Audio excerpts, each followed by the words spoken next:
Okay guys, so kita sambung.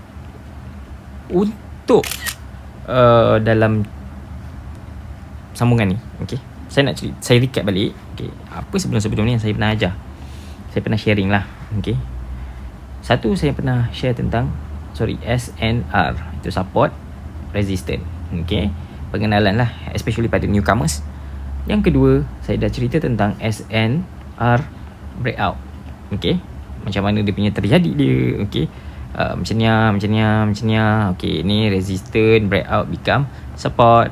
Okay, lepas tu resistant breakout, lepas tu support ni kena breakout balik, dia become resistant. Okay, ni breakout become resistant, ni resistant. So pengenalan yang atas-atas macam ni, kena support ni semua pengenalan SNR. Bila dah kena breakout ni, dia dah jadi ni pula resistant become support. Okay, so kita kena fokus buy. Kalau ni kita fokus sell, yang ni kita fokus sell. So adalah confirmation ni. Lepas tu support dah kena breakout become resistant, kita fokus sell.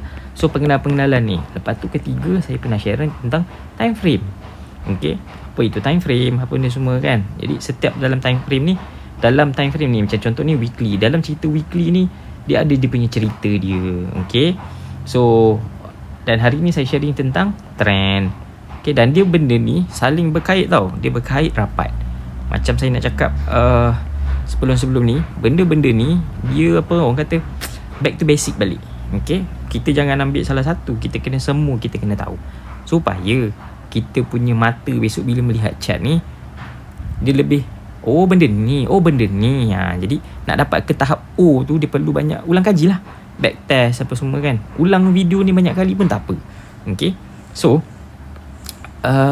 korang kena tahu benda-benda ni apa tahu, dia ni tak semudah seperti yang disangkakan. Bila dah faham, insyaAllah dia akan jadi mudah lah. Okay, apa yang kita kena tahu sekarang ni, saya nak recap balik. Benda ni saling berkait. Okay, dia saling berkait. Okay, sebab setiap satu ni dia ada jalan cerita dia. Contoh dalam time frame weekly ni, saya recap, saya nak bagi gambaran supaya korang nampak. Okay, so dalam satu bulan, okay, contoh dalam satu tahun lah. Okay, dalam satu tahun dia mesti kena ada 12 bulan. Bermaksud satu candlestick ni bersamaan, contoh dia akan jadi macam sekarang ni weekly. Okay, 12 bulan. Dan di dalam 12 bulan tu mesti ada satu candle monthly. Okay, dalam satu monthly, okay, dia akan bersamaan dengan 4 CS weekly, 4 atau 5 lah. Okay, 4 atau 5 CS. Kadang-kadang satu minggu tu dia terlebih sikit kan.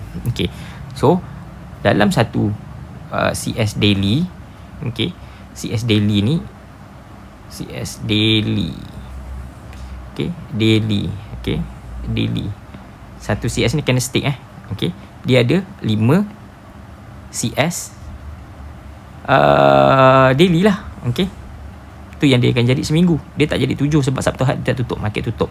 Bitcoin saja yang akan gerak. Okay, so saya nak tahu ini setiap dalam-dalam ni ada satu cerita dia lah.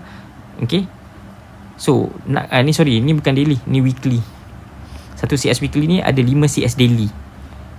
Nampak tak? Benda-benda ni dia saling hubung kait.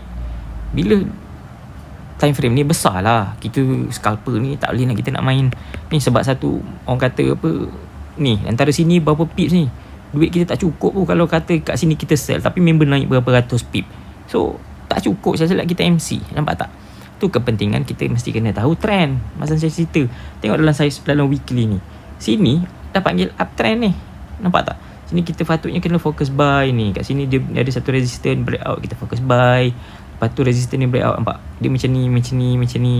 Nampak tak? Kalau kita nak kenali, sini support, sini resistance, tapi ada kita gabungkan tentang breakout. Jom, ni boleh buy. Lepas tu resistance ini kena breakout. Adalah cara-cara macam ni kita nak buat dapat benda ni. Nampak tak? Adalah confirmation dia. Macam ni kita nak dapat sell daripada belah kiri ni. Adalah. Okay, benda tu adalah dia punya cara dia. Tapi yang penting sekarang ni, kita kena tahulah dulu dia punya orang kata basic dia, pengetahuan ilmu asas dia tu. Macam ni kita lost back to basic balik. Sebab basic is advanced. Okay, takkan ada advance bila tak ada basic. Ibaratnya gitu. So dalam chat ni saya tunjukkan, okay, ni kita pergi ke paling besar lah, right, monthly. Apa yang saya nak cakap kat sini, contoh Ni contoh lah. Katalah ni bulan semasa, maksudnya ni bulan 10, ni bulan 9. So bulan 10 ni untuk candle monthly ni, makna kata nanti kan bulan 10 ni habis, candle ni stop. Cuma adalah kena pengetahuan yang sebelum ni saya cerita. Ada yang orang panggil engulfing, okay, engulf. Apa tu engulf, kan. Lepas tu senang saya tak guna perkataan-perkataan engulf ni. Saya semua cakap BO tu clean atau tak je. Clean atau tak. Saya recap balik. Apa tu contoh kat sini. Ni ada satu dia panggil bearish, sell punya bearish. Tiba-tiba dia ada satu candle yang bullish. Bullish ni candle buy lah. Dia break, okay, dan dia stop. Katalah ni candle monthly. Maksudnya monthly ni dia stop melepasi body dia dengan shadow dia. Ni dipanggil clean breakout. Okay, clean breakout. So kat sini kita fokus apa? Sebab kat sini candle stop, tahu tak? Dia stop bila naik. Kat sini dia close candle tu. Okay, katalah bulan 10 dia close. Lepas tu melepasi sebelah ni punya shadow dengan body kan. Tak kisahlah kat sini biru ke. Contoh ada keadaan kadang-kadang kita tengok macam ni. Ni biru. Macam ni saya tunjuk merah kan, bearish. Ada satu keadaan lagi, tiba-tiba dia biru juga macam ni. Macam ni ni biru. Sorry, ni biru. Ni biru kan, tapi close tak body. Nampak tak? Ni yang stop atas ni. Nampak tak? Dia stop melepasi body dengan ni. Ada keadaan macam tu. Tapi apa yang kita nak tunjukkan sekarang ni, dia tetap menunjukkan trend tu masih menaik. So kita kena fokus buy. Ni kalau kita gabungkan lah. Okay, jadinya cerita yang saya nak sampaikan kat sini, biar tunggu confirmation sebulan ni stop. Tapi modal kita kecil, mana kita nak boleh nak ni, betul tak? So bila dah stop baru kita tahu, oh sebenarnya trend masih menaik lagi. Nampak tak? Confirm macam tu. Kalau tiba-tiba besok dia close, dia jadi macam ni contoh dia jadi macam ni. Lepas tu ada candle bullish tu, tiba-tiba perut sekejap dia jadi terbalik macam ni. Ni satu biru, okay. Lepas tu tiba-tiba dia close jadi merah pula. Dah kena confirm sell. Nampak tak? Dia boleh jadi macam tu. Itulah kepentingan kena tunggu dia stop. Setiap time frame tu kita kena tahu masa dia dan kena tahu dia stop. Tujuan dia respect atau tidak saja. Nampak tak? Okay. Tapi itu saya recap saja. Sekarang ni saya nak terangkan untuk hari ni punya pengetahuan. Okay, saya nak tunjukkan korang apa itu cerita dalam cerita lah. Maksud saya tadi, saya cakap tadi. Okay, so ni nanti dia dah stop. Okay, benda lah ni dah stop nanti. Ni bulan 10 stop nanti, kita tahulah apa benda. Sekarang ni saya nak tunjuk korang bukti setiap satu cerita dalam cerita tu ni. Dalam candle sebulan yang bulan 9 ni, ada dia punya structure dia ataupun ada dia punya market trend dia. Okay, market trend di dalam setiap time frame tu ada dia punya jalan cerita. Contoh dalam time frame ni monthly, saya nak cerita dalam ini je. Okay, so bukti dia korang tengok saya dah tandakan ni yang merah ni hujung. Contoh ni. Okay, katalah ni bulan 10, nanti stop lagi bulan 11, bulan 12. Lepas tu kira 12, 11, 10, 9. Korang kira sampai 12 candle ni. Nanti cukup lah setahun. Ni bulan 4, bulan 3. Ni korang tengok berarti bawah ni bulan 1 kan. Ni dah 2023. Nampak tak? Start daripada sini sampai ke nanti lagi 2 lagi 2 candlestick untuk bulan ni. Cukup lah setahun. Nampak tak panjang dia punya jalan cerita dia. Sini ke nanti. Setakat ni sampai bulan 10 Nampak tak? So jalan cerita dia sekarang ni, setiap time frame ni saya nak buktikan ada jalan cerita dia. Sebelum nak terjadinya clean breakout ni, adalah kita punya cara dia. Nampak ni. Ni resistance, breakout, support. Ni resistance, breakout jadi support. So kita fokus buy. So ni dipanggil uptrend. Tapi lamalah bulan monthly ni nak menunggu.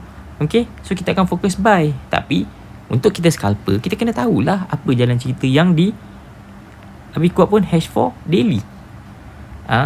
Okay, ada dah jalan cerita dia. So sekarang ni korang tengok saya menandakan kat sini. Contoh, korang nak tengok apa tau, saya nak tunjukkan sekarang ni kegunaan time frame tu di dalam nak cari trend tu, apa benda semua lah.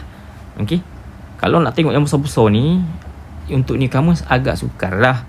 Okay, tapi saya nak membuktikan sekarang ni dalam cerita ada cerita.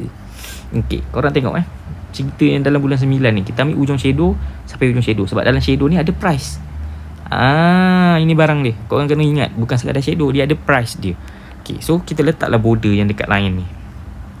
Okay, so di bawah monthly dia ada candle weekly. Ni, satu lagi time frame. Nampak tak? Ini border dia. Ni border dia, ujung sini sampai ke sini tadi. Ini weekly.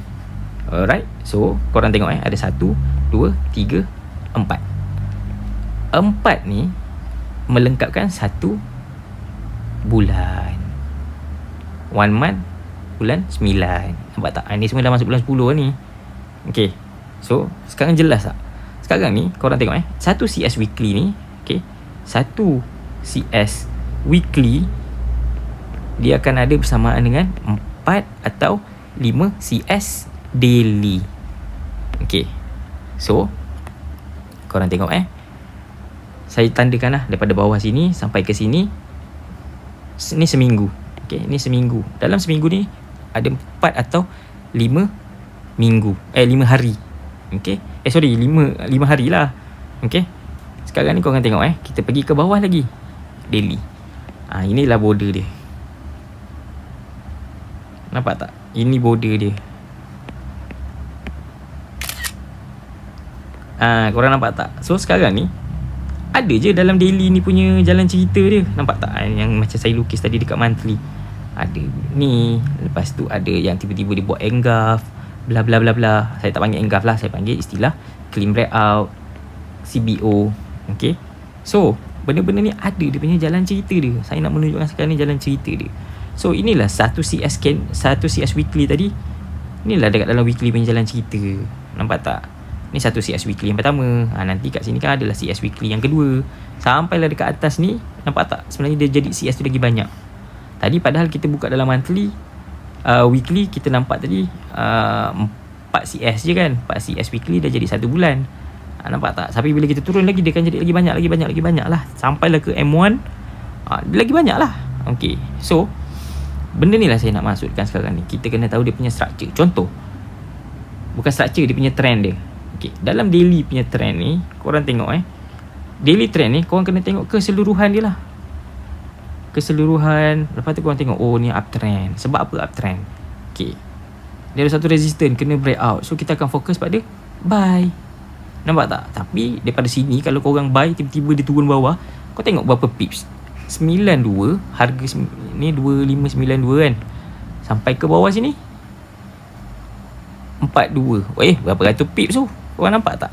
So kalau kata kita tersilap account kita kat sini 100 USD, tak mampu nak tahan floating ni bos. Kalau selayer 0.01 dah berapa banyak dah kita loss, rugi betul tak? Dan memang kita punya emosi masa ketika tu memang ke laut.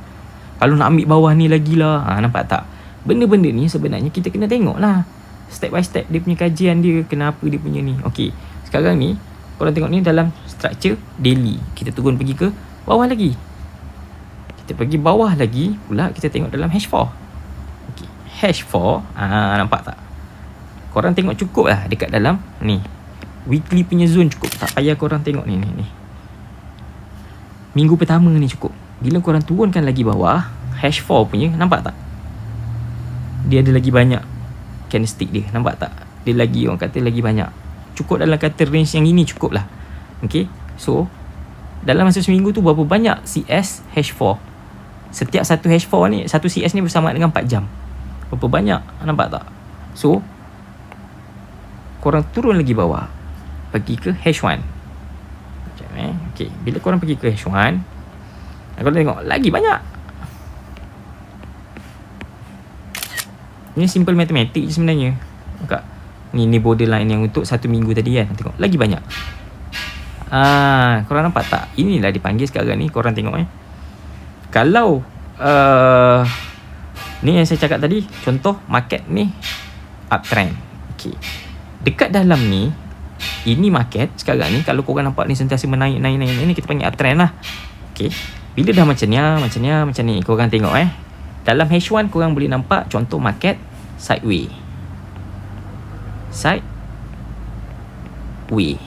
Maksud kata sideway tu, korang tengok ini kita panggil resistance. Ni line biru ni, korang tengok harga dia berapa? Okay, korang tengok harga yang kat sini. Cukup 2526 ni. Ini sebenarnya resisten dulu. Okay, 2526. Harga sampai 256 dia respect dan dia turun. Nampak tak? Kat sini kita boleh sell. Bila sampai dekat sini bawah support. Support ni harga dia berapa ni? 2480. Katalah kat sini lebih kurang mungkin 2470 lah katanya, contoh 2470. Okay, so bila dia sampai dekat area sekitar sini kan, ini ada support minor, ni support major. Okay, bila sampai ke situ dan dia respect, dia naik balik. Nampak tak? Ni dipanggil sideway. Ni turun naik, turun naik, turun naik. Dan suddenly tiba-tiba daripada market sideway ni dia nak mengubah kepada uptrend. Dia pecah dekat kawasan resistance ni, nampak tak? Boom, dia pecah. Bila dia pecah, dia membuat satu harga yang paling tinggi, 2484. Nampak tak? Lepas tu dia pecah lagi 2484, dia membuat satu lagi macam ni kan. Dan dia pecah ni harga dia. Nampak? 2630. Ni sorry 2584. Lepas tu 2630. Nampak tak? So kita akan fokus buy je. Tapi dalam time frame H1 lah. So ni sideway, ni uptrend. Nampak tak? So kita tengok belah kiri ni apa lagi sebenarnya. Korang tengok lagi belah kiri. Nampak? Panjang sebenarnya sideway dia ni. Nampak tak? Kalau korang tengok dalam cerita H1 ni, daripada sini dia uptrend dan lepas tu dia sideway. Ini barang. Okay, korang tengok lama tak dia sideway. Nampak tak? So dalam time frame ni kita nampak kat sini ada uptrend, ni up, ni sideway, lepas tu dia fokus pada up. Okay, belakang kiri lagi korang kena tengok lah lagi. Tapi time frame H1 lah cerita dia. Okay, so mungkin sebelum ni lagi atas ni adalah daripada downtrend. Okay, benda-benda yang sama je. Dia downtrend, lepas tu dia buat pada sideway, lepas tu dia naik uptrend balik, lepas tu dia sideway, lepas tu dia uptrend balik. Possibility macam itu. So saya tunjukkan. Lepas tu satu lagi tips dalam video ni saya nak ceritakan sekarang ni, apa dia sebenarnya sideway ni. Sebenarnya sideway ni tengah buat apa? Okay, satu tips yang korang kena tahu, sideway ni dia akan terjadi macam ni. Okay, di dalam SNR korang tengok katalah kita ada SNR. Okay, SNR, lepas tu ada SNR kecil. Okay, tu dia buat support major, lepas tu dia support. Okay, so sekarang ni korang tengok ni tips lah. Ni kat dalam SNR kita panggil yang paling, korang tengok A yang paling besar, senang cerita, penurunan yang paling besar. Katalah kat sini sekitar 2000. Okay, kat sini mungkin katalah kat sini 1900. Okay, kat sini katalah tiba-tiba dia akan jadi RM1000. Nampak tak penurunan yang paling besar? Okay, lepas tu dia naik balik pergi ke 2000. Maksudnya ni jarak antara sini ke sini yang paling besar, itu dipanggil major. Contoh kalau kat sini major resistance, kalau dekat sini dia panggil major support. Dan ada yang kecil-kecil punya V yang kat tengah-tengah ni semua, di antara major dengan major ke major ni dipanggil minor SNR. Nampak tak? Okay, so macamnya korang tengok kawasan-kawasan major ni, lepas tu dia ada yang kecil-kecil. Nampak tak? Dia ada kecil-kecil macam ni semua kan. Itu panggil minor lah. Alright, jadinya setiap sideway yang berlaku, apa tau, dia lepas break macam contoh kat sini sebenarnya major lah. Okay, ni semua dan kecil-kecil ni jadi minor lah. Okay, bila major ni berlaku, kau tengok bila major ni kena break, automatik dia akan jadi sideway. Sebenarnya sideway ni apa? Di dalam time frame H1, kau akan nampak dia break major, lepas tu dia buat sideway. Sebenarnya sideway ni apa? Okay, dia ada satu lagi kefahaman ilmu tambahan, tapi ala-ala yang saya cerita sajalah. Bila kita pergi lagi besar, okay, kita pergi lagi besar. Contoh, sekarang ni kita tak nampak ni, kita nampak ni sideway betul. Kat dalam time frame H pun kita dah nampak dia sideway, cuma H1 lagi banyak lah. Okay, ni pun major dalam time frame H1. Nampak tak? Dia pecah, lepas tu dia buat sideway. Okay, ni major. Ni sebenarnya saya nak cerita, sebenarnya ni apa benda. Di dalam time frame H1 dan juga H4 kita nampak dia sideway kan. Sideway ni sebenarnya nak membentuk apa? Kita buka lagi dari time frame atas lagi sikit. Ini barang. Ni sebenarnya kita nampak sideway lagi. Ni kat sini sebenarnya kita nampak sideway lagi. Okay, cuma Sideway ni kita panggil dalam istilah satu lagi, kita panggil, kan kita tahu SNR kan, kita ada satu lagi istilah dipanggil SND ataupun dipanggil base. Okay, base. Sebenarnya sideway tu terbentuk ni lah selepas dia break major SNR, market akan jadi volatile dan dia akan jadi sideway. Korang kena tahu benda tu, sebab antara kedua-dua pihak sama ada ni supply, macam kita business, supply and demand. Ni demand. Okay, S tu kita panggil supply, D kita panggil demand. Okay, selepas harga yang besar-besar, yang kecil ke besar ni dah di break kan, major SNR ni harga lah, okay, dah di break, dia mesti akan jadi, market tu memang dia akan jadi volatile. Sebab dekat situ dia ada, orang kata ibarat macam ni lah, supply ni dengan demand ni, harga tu permintaan dengan demand dia ada serentak, maksudnya balance cukup. Jadinya harga akan jadi, orang kata perbincangan jerung-jerung ni nak memecahkan harga macam mana. Nampak tak supply and demand ni. So katalah kalau kita ni dalam dari segi contoh bisnes, korang kena tahu tau, kata kita ada 10 kotak harga ni katalah RM10.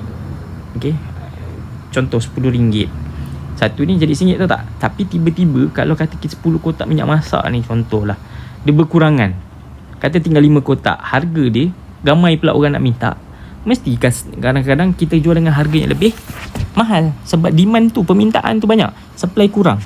So dia akan jadi rebutan lah kan. Jadi contohnya macam tu lah. Bila dia dah memecahkan satu harga kat sini, dia kat sini dia ada penentuan harga lah. Sebab tu dia akan jadi sideway. Korang kena tahu benda tu, salah satu tips tambahan. Okay, so sideway ni sebenarnya dia membentuk base. Nanti kalau korang tengok lagi besar, dia akan jadi base. Dia akan silap jadi apa tahu, dalam SND ni dia ada istilah lain, tapi saya akan buat next video lah. Okay, dia akan jadi, ini saya just bagi tahu je, dia akan jadi contoh rally base rally, ataupun rally base drop, ataupun dia akan jadi drop base rally, ataupun drop base drop. Istilah ni akan digunakan pada dalam SND. Ini belakang cerita, panjang lagi jalan cerita. Saya bagi orang kata hubung kait dia lah dulu, supaya nanti korang kata dapat trigger point. Okay, so benda-benda ni lah sebenarnya saya akan cuba sampaikan. Okay, alright. So lagi kecil time frame, contoh M3 M330 ni, korang akan nampak lagi panjang lah, lagi banyak lah. Nampak tak market dia ni dalam saya tunjuk 1 minggu yang pertama ni cukup. Satu minggu pertama ni cukup. Nampak tak?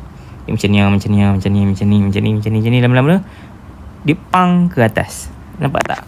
Jadi adalah ilmu-ilmu dia. Cuma korang kena backtest, kenali setiap time frame ni ada jalan cerita dia. Korang kena tahu jalan cerita dia. Okay, tapi nak pergi ke arah yang besar tu, pergerakan movement orang kata daripada sideway, dia terus break ke atas untuk teruskan dia punya trend, kita kena belajar lah. Itulah dipanggil market structure. Apa yang saya nak faham, nak bagi tahu korang tahu, semua ni nak faham ke level market structure ni, korang perlu kena basic. Korang kena tahu SNR, breakout, trend, barulah korang boleh bermain. Tengok apa tahu market structure ni korang dah tak boleh tengok dekat kawasan-kawasan sini. Scalping korang kena tengok kawasan-kawasan sini, contoh apa yang terjadi dekat sini sahaja. Entry, cari confirmation, TP mana. Tapi kalau nak market structure, korang kena tengok keseluruhan daripada HTF pergi ke LTF. Korang kena tengok keseluruhan supaya kita tengok dia punya trend, dan kita nak fokus apa pada waktu minggu tu ataupun hari itu. Nampak tak? So ilmu market structure ni step by step. Kalau saya cerita benda ni direct, korang akan pening. Okay, video ni agak panjang, tapi panjang ni lah sebenarnya saya dapat cerita orang kata lebih detail. Okay, dan korang tengok pun kalau rasa penat, stop sekejap, lepas tu sambung lagi. Macam tu lah. Okay, jadinya benda ni saya kena reveal lah. Kalau saya tunjuk sikit, nanti korang pening lah. Okay, saya terpaksa cerita. Mungkin saya akan upload part by part. Okay, sebab panjang. Jadinya korang kena faham lah step by step apa sebenarnya consequence daripada saya cerita SNR. Jadi dia nak guna pakai untuk apa? Untuk ke arah ni lah. Nanti bila korang dah faham benda macam tu, barulah kita akan tahu kat mana kita nak entry, kat mana kita nak TP. Benda tu lain. Tapi sekarang ni saya nak ajar benda ni, kenali dulu. Sebab nak entry ke, nak ni SOP untuk entry untuk trade tu, kena ada benda ni lah. Korang kena faham lah benda-benda ni. Yang ini advance sikit. Market structure ni dia lain sikit. Okay, so saya harap perkongsian ni memberi manfaat. Jadinya kita akan go pada next nanti. Okay, next punya basic juga, tapi next lah benda-benda orang kata keperluan untuk dalam teori basic tu, apa yang korang kena tahu dulu.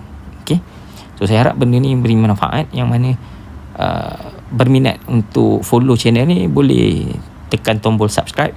Dan juga korang boleh nanti sentiasa update-update yang saya rasa apa yang penting sebagai seorang newcomers, saya akan cerita dalam video lah. Okay, so harap membantu.